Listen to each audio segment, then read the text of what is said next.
1 বছর যে সমস্ত এজেন্সির অব্যবস্থাপনার কারণে, অবহেলার কারণে, মন্ত্রণালয়ের অর্ডার, সৌদি সরকারের ডেডলাইন ক্যারি আউট না করার কারণে কোনো হাজি যদি হজে যেতে ব্যর্থ হন, তাহলে ওই সে সমস্ত এজেন্সির বিরুদ্ধে আমরা আইনানুগ ব্যবস্থা নেব।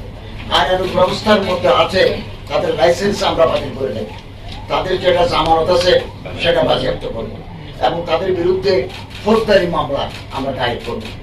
এবং চিফ অ্যাডভাইজার মহোদয়ের সাথে আমাদের বৈঠক হয়েছে, আমরা একটা অ্যাপস উদ্বোধন করবো, আপনাদের দাওয়াত দেবো। একটা অ্যাপস, নতুন অ্যাপস আমরা চালু করতে যাচ্ছি, আপনাদেরকে অবহিত করবো। ওই বৈঠকে তিনি আমাদেরকে বলেছেন যে তোমরা গ্রেড করো ABCD, এবং যারা হজ ব্যবস্থাপনার ক্ষেত্রে সহযোগিতা করে নাই, আমাদেরকে বিব্রতকর অবস্থায় ফেলেছে, তাদেরকে পরবর্তী সময়ে তাদের লাইসেন্স বাতিল করে দেবে। তো আমরা এভাবে এগিয়ে যাব।